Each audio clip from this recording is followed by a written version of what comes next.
So the Knicks got the Hawks in the first round. This series is going to come down to a few players for the Knicks to win, starting with Jalen Brunson. Jalen Brunson's averaging 26 points per game this season, and that number puts him ahead of more than 97% of all players in the league. 26 points a game. That's not a small thing. That's the kind of output that carries a team deep into a playoff run, and the Knicks are going to need every single drop of it against Atlanta. Let's talk about how he's actually getting those points, because the efficiency here is just as important as the raw numbers. His effective field goal percentage is sitting at 53.1%, which puts him ahead of more than 44% of players. Now that might not sound insane on the surface, but when you factor in how heavily he's being used, it starts to look a lot more impressive. He's taking 20 field goal attempts per game. That's a massive load. He's getting to 2-point field goals at 6.7 makes per game, and he's knocking down 2.6 threes per game as well. So he's not just a slasher. He's not just a pull-up guy. He's doing it from everywhere. His true shooting percentage is 57.8%, and that puts him ahead of more than 95% of players in the entire league. True shooting accounts for everything. It accounts for 2-pointers, 3-pointers, and free throws. So when a guy's at 57.8, while attempting 20 field goals and drawing 5.7 free throw attempts per night, that's a player who's genuinely efficient at an elite level. He's not just chucking shots and getting lucky. He's converting at a rate that very few players in the league can match. His mixed teamwork score ranks him ahead of more than 97% of players. His offensive rating is 121.9. His defensive rating is 115.5. His net rating is plus 6.4. In 65.3% of his games this season, he finished with a positive plus-minus. And when you look at the on-off numbers, the Knicks are outscoring opponents by 2.7 more points per 100 possessions when he's on the floor compared to when he's off it. He's not just a scorer. He's making the team better just by being out there. Now let's get into the playmaking side of things, because Brunson's also putting up 6.8 assists per game. His ball handling metric puts him ahead of more than 97% of players in the league. His assist percentage is 30.6%, which means he's directly responsible for more than 30% of his teammates' made field goals while he's on the court. He's assisting on plays that account for 16.7 points per game for his teammates. So he's creating 26 for himself and nearly 17 more for others. Absolutely massive offensive footprint. His turnover percentage is 9.59%, which keeps him ahead of more than 76% of players. That means for every 100 possessions that end in a scoring attempt or a turnover from Brunson, only about 9.6 of them are turnover. He's taking 22.5 scoring attempts per game when you combine field goal attempts and free throw attempts, and he's only coughing the ball up 2.4 times. So the ball's generally safe in his hands. His usage rate is 30.4%. He's ahead of more than 96% of players in that category. 30.4% usage means that almost a third of every offensive possession the Knicks run ends with Brunson taking a shot, drawing a foul, getting an assist, or turning it over. He's the engine. He's the guy everything runs through. And for the Knicks to win this series, he's going to have to keep running it at this level or better. Now here's where things get really interesting, because Atlanta isn't walking into this series without a plan. They've got two guys ready to throw at Brunson, and neither of them are slouches on the defensive end. Alexander Walker is one of the guys the Hawks are going to throw at Brunson. His mixed teamwork score puts him ahead of more than 94% of players. His offensive rating is 118.4, his defensive rating is 114.1, and his net rating is plus 4.4. He's had a positive plus-minus in 56.4% of his games this season, and his on-off number is plus 4.1. He's actually got a better on-off than Brunson in that category. On the defensive side, he's ahead of more than 76% of players in mixed team defense. He's averaging 1.3 steals, 0.5 blocks, and 2.8 defensive rebounds per game. His team's defensive efficiency while he's on the floor is 114.1. He can be a real problem for ball handlers. But then there's Dyson Daniels, and this is where it gets genuinely tough for Brunson. Daniels' mixed teamwork score puts him ahead of more than 96% of players. His offensive rating is 118.7, defensive rating of 112.3, and a net rating of plus 6.3. He's had a positive plus-minus in 59.2% of his games, and his on-off number is plus 4.7. He's one of the better two-way players in the league right now. On the defensive end, Daniels' mixed team defense score ranks him ahead of more than 95% of players. He's averaging 2.0 steals per game, 2 steals. His blocks are at 0.4, His defensive rebounds are at 4.4, and his team's defensive efficiency, with him on the floor, is 112.3. That's legitimately elite defensive production. His team allows fewer points per possession when he's guarding opposing players, and the raw steal numbers confirm he's one of the most disruptive defenders in the entire NBA. So when you stack this all up, Brunson's going to be seeing two very capable defenders who both have strong impact numbers on that end of the floor. Daniels, in particular, is the kind of guy who's built to make life difficult for primary ball handlers. He's long, he's active, and that 2 steals per game number is no joke. Brunson turns it over 2.4 times per game during the regular season. Against Daniels, keeping that number in check is going to be critical. The Knicks need Brunson to maintain his efficiency even under that kind of pressure. His 57.8 true shooting percentage has to stay in that range. His 6.8 assists per night have to stay up. His usage at 30.4% means the offense isn't going to run itself without him. So any dip in his production is going to directly affect what New York can do offensively as a team. What makes this series so fascinating from a numbers standpoint is that the Hawks aren't throwing one elite defender at Brunson, they're throwing 2. And both of them have the team impact numbers to prove they belong in that conversation. Alexander Walker and Daniels both rank inside the top 6% of players in mixed teamwork. Both have net ratings that reflect winning basketball. The Hawks are going to use them to put maximum pressure on the one guy the Knicks can't afford to have a bad series. Brunson's mixed teamwork, score ahead of 97% of the league, is elite. His true shooting, ahead of 95% of the league, is elite. His ball handling, ranking ahead of 97% of the league, is elite. But all of those numbers are going to be tested hard when Daniels and Alexander Walker are taking turns making his life miserable. For the Knicks to win this series, Brunson doesn't just need to be good. He needs to be the version of himself that those stats describe, the one that's outperforming almost every player in the league, night after night. If he can maintain his scoring efficiency, keep his turnover percentage low, despite the defensive pressure, and keep facilitating for teammates at that 30.6% assist rate, the Knicks have a real chance. If Daniels and Alexander Walker manage to drag any of those numbers down significantly, the series gets a whole lot more complicated for New York. But that reminds me, this video is presented by Prize Picks, America's #1 sports picks app. The playoff push is heating up right now, and with all these big games, I've been using Prize Picks a lot more, especially their new team picks. It just makes watching everything way more interesting, because now I'm not just watching the game, I actually have a take on who's going to win.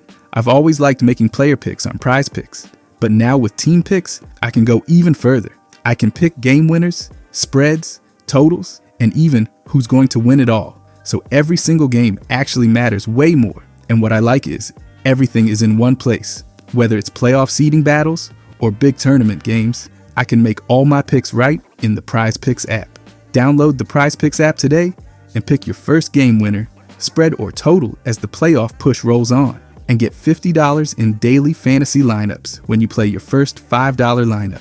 When you use code CLNS, that's code CLNS to get $50 in daily fantasy lineups when you play your first $5 lineup. Prize Picks. Prize Picks Predict is a registered FCM, offering team picks and culture picks as event contracts. Trading involves significant risk and is not for everyone. This content is for informational and educational purposes only and does not constitute investment advice. Prize Picks Predict does not guarantee statements made by third parties. Please consult a qualified professional before making decisions. But then we can do the same for Towns. Karl-Anthony Towns is averaging 20 points per game this season, and that number puts him ahead of more than 92% of all players in the league.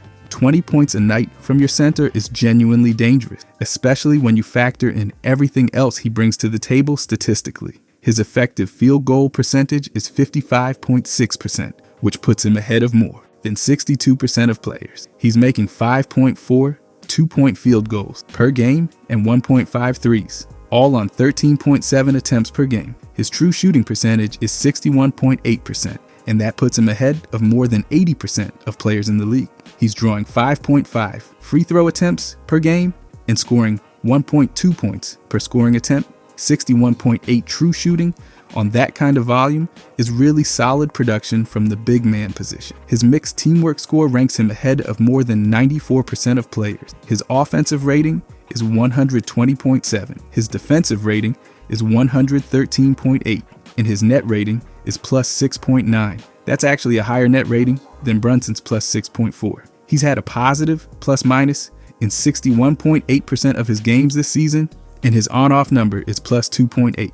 The Knicks are outscoring opponents by nearly 3 more points per 100 possessions when Towns is on the floor compared to when he's off it. He's making a real impact just by being out there. His usage rate is 25.8%, which puts him ahead of more than 89% of players. He's taking 13.7 field goal attempts, drawing 5.5 free throw attempts, dishing 3 assists, and turning it over 2.5 times per game. His ball handling metric puts him ahead of more than 67% of players. His assist percentage is 14.07%, meaning he's assisting on 14% of his teammates' made field goals. While he's on the court, he's assisting on plays that account for 7 points per game for his teammates. He's not a pure facilitator, but he's capable enough with the ball that defenses can't completely ignore him as a passer. Now, the turnover number is something worth watching. His turnover percentage is 13.33%, which actually puts him below 39% of players in the league. He's turning it over 2.5 times per game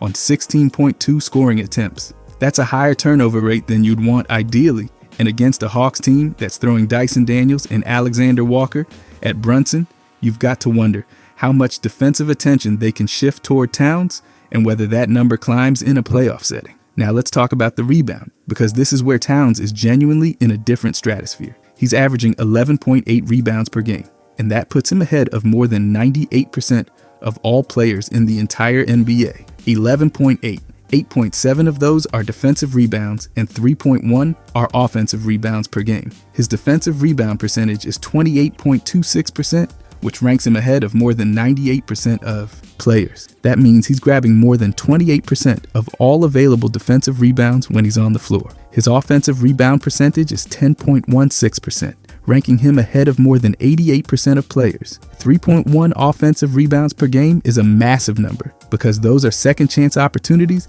that the Knicks can convert into extra points. When you combine the scoring and rebounding together, Towns is putting up a 20 and nearly 12 night on a consistent basis. That's a dominant statistical profile for a big man, and the Hawks are going to have to throw someone at him who can actually handle that. That someone is Okongwu.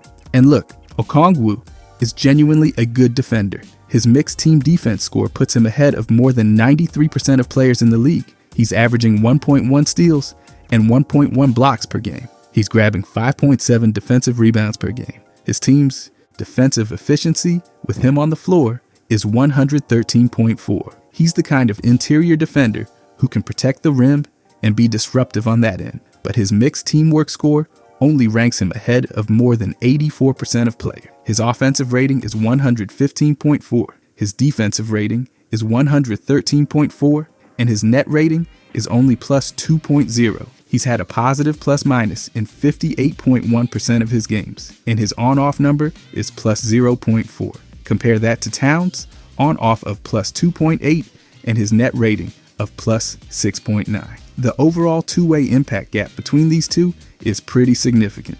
Okongwu is a legitimate defensive presence, and his 93% mixed team defense ranking is nothing to dismiss. But Towns' true shooting at 61.8% and his usage at 25.8% means he's an incredibly efficient scorer who doesn't need a ton of volume to do real damage. If Towns is getting to his spots, drawing contact at his usual rate of 5.5 free throw attempts per game, and cleaning up the glass at his typical 28.26% defensive rebound rate and 10.16% offensive rebound rate, that's a workload that's going to wear on Okongwu over the course of a 7-game series. The rebounding battle specifically is going to be one of the most important statistical matchups in this entire series. Okongwu's pulling down 5.7 defensive rebounds per game. Towns is averaging 11.8 total, with 3.1 on the offensive glass alone. If Towns is getting 3.1 offensive rebounds per game in the regular season against average competition,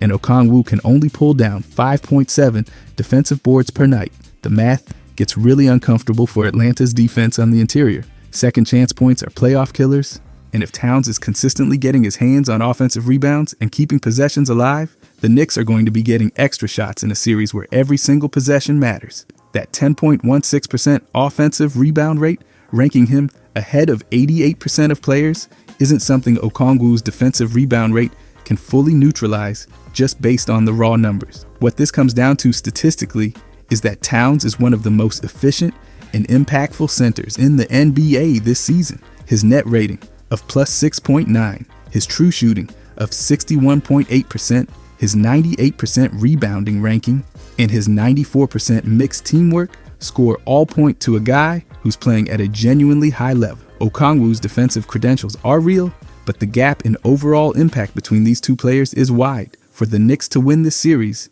Towns doesn't need to reinvent anything. He just needs to keep doing exactly what the numbers say he's been doing all season long. But then we can do OG. OG is averaging 16.9 points per game this season, and that puts him ahead of more than 86% of all players in the league. But honestly, the raw scoring number isn't even close to the most impressive thing about what OG brings statistically. The number that jumps off the page immediately is his mixed teamwork score, which ranks him ahead of more than 98% of players in the entire NBA. 98%. That's a top 2% player in terms of overall team impact. And that's the kind of number that doesn't get talked about enough when people discuss what OG means to this Knicks team.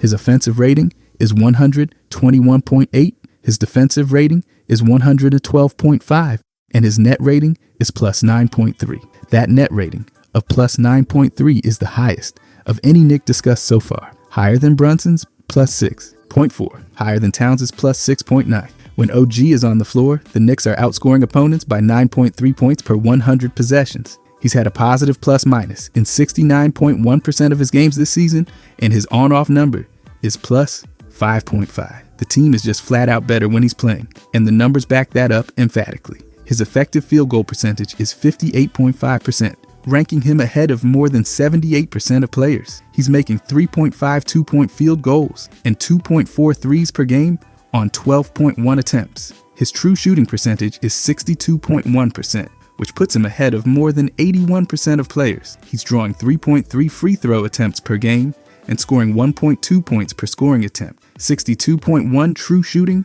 on his volume is really clean efficiency, and it makes him one of the more reliable shot makers on this roster when he's healthy and rolling. His usage rate is 19.9%. ranking him ahead of more than 66% of players. He's not the guy the offense runs through, but he doesn't need to be. 13.7 field goal attempts, 3.3 free throw attempts, 2.2 assists, and 1.8 turnovers per game. His turnover percentage is 11.76%, which puts him below 55% of players. That's a slightly elevated turnover rate for a guy at his usage level, but it's not alarming given the overall package he brings. His ball handling metric puts him ahead of only 56% of players, and his assist percentage of 9.02% ranks him ahead of just 28% of players. He's assisting on plays that account for 5.5 points per game for his teammates. OG's not a primary creator, and the numbers confirm that. He's a guy who thrives off the ball, makes winning plays, and doesn't need the ball in his hands to dominate a game. Now here's where OG's profile gets truly special. His mixed team defense score ranks him ahead of more than 92% of players in the league. He's averaging 1.5 steals and 0.7 blocks per game. His defensive rebounding is at 4.0 per game, and his team's defensive efficiency with him on the floor is 112.5. That's elite two-way production. A guy who's shooting 62.1 true shooting on one end and anchoring a top-tier defensive unit on the other end is an incredibly valuable player. And the plus 9.3 net rating is the statistical proof of exactly that. His total rebounding sits at 5.3 per game, ranking him ahead of more than 56% of players. His defensive rebound percentage is 11.74%, ranking him ahead of 49% of players. And his offensive rebound percentage is 4.01%, ranking him ahead of 52% of players. Rebounding isn't his calling card, but he contributes enough on the glass to not be a liability there. Now let's talk about who OG's going to be guarding in this series, because Jalen Johnson is a genuinely serious matchup problem, and the numbers make that very clear. Jalen Johnson's averaging 22.5 points per game, which puts him ahead of more than 95% of all players in the league.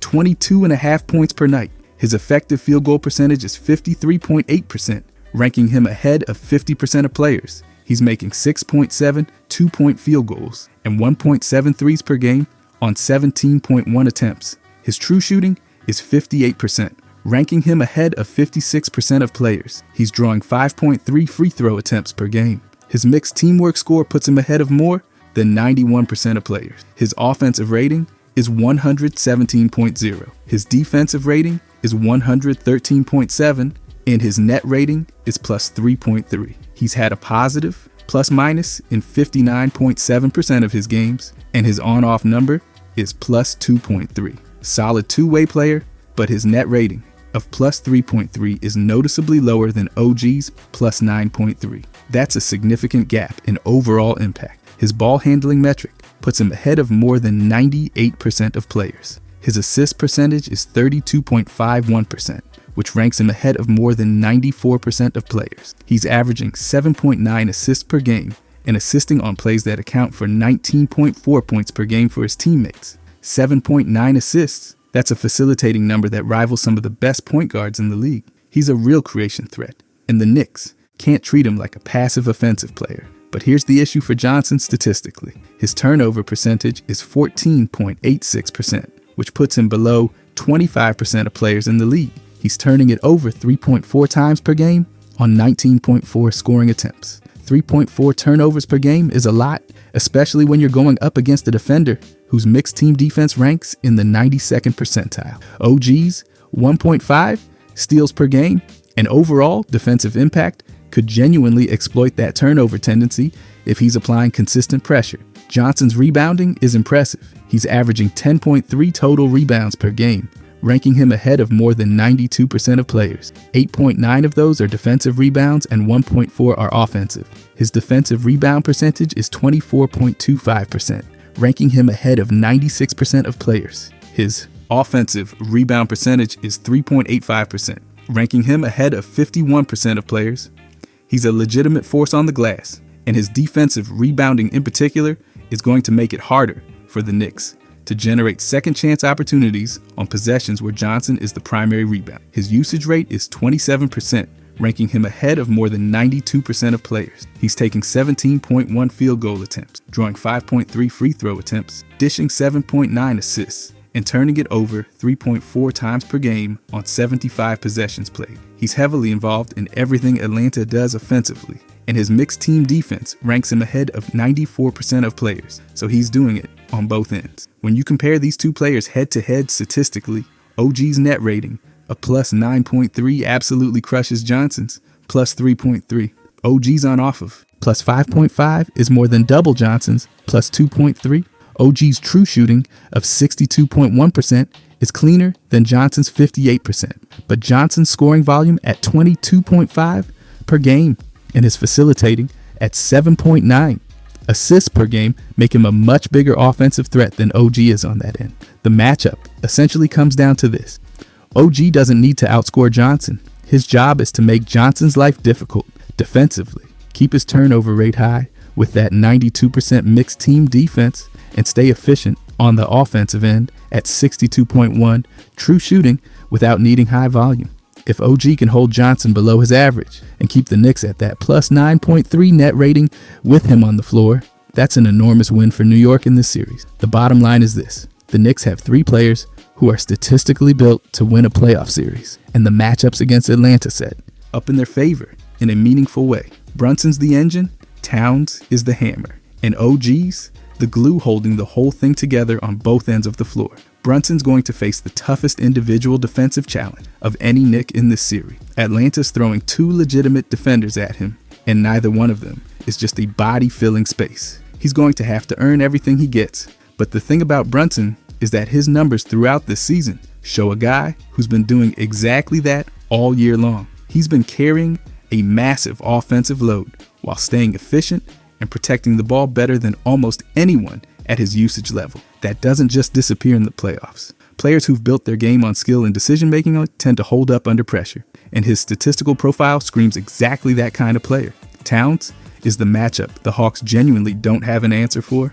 Okongwu's a good defender. There's no taking that away from him. But the gap between what Towns produces and what Okongwu can counter with is just too wide. Towns is doing damage on the glass, at the free throw line, and from the perimeter in a way that puts enormous strain on any single defender trying to contain him. Over 7 games, that strain adds up, and the Knicks have to feel good about what that matchup looks like by the time the series gets deep. And then there's OG, who might honestly be the most underrated piece of this entire puzzle. His net rating this season is the highest of any of the 3 Knicks talked about in this series preview, and that number tells you everything about how much winning happens when he's on the floor. He doesn't need to dominate the box score to dominate the game. His defensive presence against Jalen Brunson, who's one of Atlanta's most versatile and dangerous offensive weapons, could be the X factor that doesn't show up in a final score, but absolutely shows up in whether the Knicks advance. Atlanta's a good team. Johnson's capable of going off. Daniels and Alexander Walker are legitimate two-way contributors. This isn't a series the Knicks are going to sleepwalk through, but when you stack the statistical profiles of each key matchup side by side, New York's got the edge in almost every single one of them. The numbers don't guarantee anything in the playoffs, but they do point in a direction, and right now, every arrow's pointing toward the Knicks having more than enough firepower, efficiency, and two-way impact to get through this first round. If Brunson stays efficient, Towns keeps dominating the paint, and OG keeps being OG, this series isn't going the distance. If you enjoyed this, I'm going to be posting a lot here. I would greatly appreciate it if you could subscribe. Thanks for watching.